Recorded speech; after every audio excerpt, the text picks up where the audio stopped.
அனைவருக்கும் அன்பான வணக்கம். மீண்டும் ஒரு காணொளியூடாக உங்களை சந்திப்பதில் மிக்க மகிழ்ச்சி. மஹிந்த ராஜபக்ஷ அவர்களுடைய மகன் ரோஹித ராஜபக்ஷ லஞ்ச ஒழிப்பு ஆணைக்குழுவின் முன் விசாரணைக்காக சமூகம் அளித்திருந்த நிலையில் அவர் கைது செய்யப்பட்டு குறுகிய நேரத்துக்குள்ளேயே அவர் நீதிமன்றத்தால் பிணை விடுவிக்கப்பட்டிருந்தார். அவர் மீது ஒரு ஊழல் குற்றச்சாட்டு சுமத்தப்பட்டு அதற்காக அவர் கைது செய்யப்பட்டு உடனடியாக அவர் பிணையிலே விடுவிக்கப்பட்டிருந்தார். மஹிந்த ராஜபக்ஷ அரசு காலத்தில் பல ஊழல்களும் பல கொலைகளும் ஆட்கடத்தல்களும் மற்றும் தொழிலதிபர்களை மிரட்டி அவர்களிடம் பணம் பறிப்பு மற்றும் பல பத்திரிகையாளர்களுடைய கொலை, பல பேர் கைது செய்து காணாமல் போயிருக்கிறார்கள். தென்னிலங்கையில் பல பத்திரிகையாளர்கள் கொல்லப்பட்டிருக்கிறார்கள், கைது செய்யப்பட்டு அவர்கள் அதன் பிறகு காணாமல் போயிருக்கிறார்கள். பல வர்த்தகர்கள் மிரட்டப்பட்டு அவரிடம் பணம் பறிக்கப்பட்டிருக்கிறது. குறிப்பாக தமிழ் வர்த்தகர்கள் மிரட்டப்பட்டு அவருடைய குழந்தைகளை கடத்தி அதன் மூலம் அவர்கள் பணம் வசூலித்தது எல்லோரும் மறந்தது. அதுபோல பலருடைய கொலைகள் தென்னிலங்கையில் நிகழ்த்தப்பட்டது மஹிந்த ராஜபக்ஷ காலத்தில். அதற்குரிய விசாரணைகள் இப்பொழுது தூசி தட்டி அவற்றை மூலமும் புதிதாக பதவியேற்றிருக்கிற இந்த ஜேவிபி அரசு கையில் எடுத்து அவற்றை விசாரித்து வருகிறது. அதனால் ராஜபக்ஷ குடும்பத்தை சார்ந்தவர்கள், குறிப்பாக பசில் ராஜபக்ஷ, நாமல் ராஜபக்ஷ, ரோஹித ராஜபக்ஷ, கோத்தபாய இவர்கள் அனைவரும் ஒருவித கலக்கத்தில் இருப்பது தெரிகிறது. ஆனாலும் இந்த ஜேவிபி அரசு என்பது தங்களுடைய அரசியல் லாபத்துக்காக இவற்றை பயன்படுத்துகிறார்களோ என்கின்ற ஐயம் தமிழ் மக்கள் மனதில் ஏற்பட்டிருக்கிறது. ஏனெனில் மஹிந்த ராஜபக்ஷ ஜனாதிபதியாக இருந்த காலத்தில் வடக்கிலும் கிழக்கிலும் மலையகத்திலும் தென்பகுதியிலும் குறிப்பாக கொழும்பிலும் பல தமிழ் இளைஞர்கள் யுவதிகள் கடத்தப்பட்டு காணாமல் போயிருக்கிறார்கள். அதுபோல் பல படுகொலைகள் நடந்திருக்கிறது. குறிப்பாக தமிழ் உணர்வாளர்களை, தமிழ் தேசியத்தின் மீது பற்று கொண்டவர்களை படுகொலை செய்திருக்கிறது. ராஜபக்சவின் அரசில் அங்கம் வகித்த சில தமிழ் கட்சிகள், அவர்களுடைய துணைக்குழுக்களாக அங்கே இருந்த அந்த கட்சிகளும் அந்த படுகொலையில் சம்பந்தப்பட்டிருக்கிறார்கள்.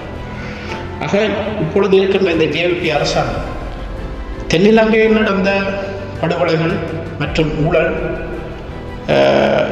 இவற்றை தூசி தட்டி அதன் விசாரணைக்காக இப்பொழுது அவர்கள் கைது செய்யப்படுவார்கள் என்கின்ற ஒரு அச்சத்தை இப்போது இருக்கின்ற அரசு ஏற்படுத்தி வருவது அதன் ஒரு கட்டமாகத்தான் இன்று இந்த நிகழ்வு நடந்தது.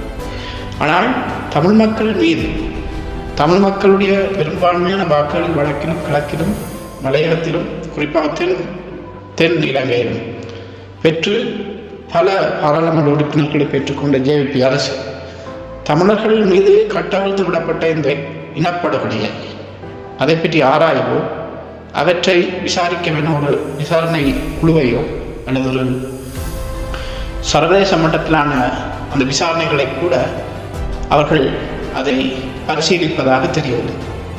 தமிழர்கள் மீது இன்னமும் இந்த அரசை இனவாத கண்ணோடு பார்க்கின்ற ஒரு போக்கு இருப்பது போல்தான் தெரிகிறது. ஆகவே தமிழர்கள் மீது நடத்தப்பட்ட படுகொலைகள், துன்பகரமான நிகழ்வுகள் இவற்றை விசாரிப்பதற்கு கைது செய்யப்பட்டு பல தமிழ் இளைஞர்கள் யுவதிகள் காணாமல் ஆக்கப்பட்டுள்ளார்கள். அவற்றை விசாரிப்பதற்கு இந்த அரசு நிச்சயமாக ஒரு குழு அமைக்கவும், அது சர்வதேச மட்டத்திலே அது பிபிசி மற்றும் சேனல் 4 தொலைக்காட்சிகளில் அந்த போர்க்குற்ற வீடியோக்களை மையமாக வைத்து பல சர்வதேச மனித உரிமை அமைப்புகள் மஹிந்த ராஜபக்ஷ தலைமையிலான அரசின் மீது போர்க்குற்ற விசாரணை வேண்டும் என தெரிவித்த பொழுதெல்லாம் அவற்றை அப்போதிருந்த அரசுகள் நிராகரித்து வந்தன. ஆனால் இப்போது இருக்கின்ற இந்த ஜேவிபி அரசு அவற்றை மீண்டும் அந்த விசாரணைகளை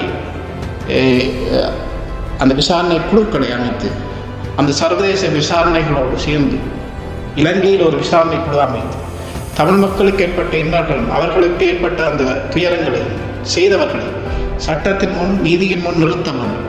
அதன் மூலமாகத்தான் இலங்கையிலே இன்ன ஐக்கியம் ஏற்படும். ஆகவே தமிழ் மக்களின் பிரச்சனைகளை அரசியல் உரிமைகளை தாங்கள் பெற்றுக் கொடுப்போம் என்று வாக்குறுதி பெற்று இந்த அரசை அமைத்திருக்கின்ற ஜேவிபி தமிழ் மக்களுடைய பெரும்பாலான மக்களை பெற்றிருக்கிறது. ஆகவே தமிழர்களுடைய அந்த கோரிக்கையை நிச்சயம் அவர்கள் செவிசாய்க்க வேண்டும். இனவாத சார்பான அரசியல் முற்றுகையை இவர்கள் தங்கள் அரசு மீது வைக்கப்படுகின்ற விமர்சனமாக அவற்றை நிராகரிக்க முடியும். இன ஐக்கியத்தோடு ஒரு இலங்கை தமிழர்களோடு மற்ற இனத்தவர்களுடன் சேர்ந்து பார்க்கின்ற ஒரு சுமூகமான சூழ்நிலை ஏற்படும். ஆகவே தமிழர்கள் மீது நடத்தப்பட்ட ராஜபக்ஷ காலத்தில் மஹிந்த ராஜபக்ஷ காலத்தில் நடத்தப்பட்ட அநீதிக்கு எதிராக நிச்சயமாக இந்த அரசு நடவடிக்கை எடுக்க வேண்டும். தமிழர்களுடைய குரலாக தமிழர்களுடைய எதிர்பார்ப்பாக இருக்கிறது. இந்த அரசு நிச்சயமாக அவற்றை பரிசீலனை செய்து இவர்களுக்கு எதிரான அந்த குற்றச்சாட்டை சட்டத்தின் முன் சரியாக விசாரித்து அந்த குற்றம் செய்தவர்களை குற்றவாளிகள் நீதியின் முன் நிறுத்தி அவர்களுக்கு நிச்சயமாக தண்டனை பெற்றுக் கொடுக்க வேண்டும். அப்படி ஒரு சூழ்நிலை வந்தால் தான் இந்த நாட்டில் இனவாதம் அற்ற ஐக்கியமான ஒரு இலங்கைக்குள் சகல இனத்தவர்களும் வாழக்கூடிய சூழ்நிலை இருக்கும். ஆகவே தமிழர்கள் மனங்களில் இருக்கின்ற அந்த ஆதங்கத்தை இந்த அரசு புரிந்து கொண்டு அதற்குரிய சகல நடவடிக்கையை எடுக்க வேண்டும். சர்வதேச விசாரணைகளோடு இங்கும் ஒரு விசாரணை குழு அமைத்து இவர்கள் மீது ஒரு நீதியான நேர்மையான பக்கசார்பற்ற விசாரணையை மேற்கொண்டு குற்றவாளிகளை சட்டத்தின் நிறுத்தி அவர்களுக்கு தண்டனை பெற்றுக் கொடுக்க வேண்டும். அதுவே தமிழர்களுடைய அபிலாஷம், தமிழர்களுடைய நிலைப்பாடும், தமிழர்களுடைய குரலும் அவருடைய எண்ணமுமாக இருக்கிறது. ஆகவே இந்த அரசு அதற்கு முயற்சி செய்ய வேண்டும் என்று அது தமிழர்களுடைய அந்த எதிர்பார்ப்பை இந்த அரசு நிச்சயம் பூர்த்தி செய்ய வேண்டும் என்பதே எங்களுடைய கோரிக்கை. நன்றி. மீண்டும் ஒரு சந்திப்போம்.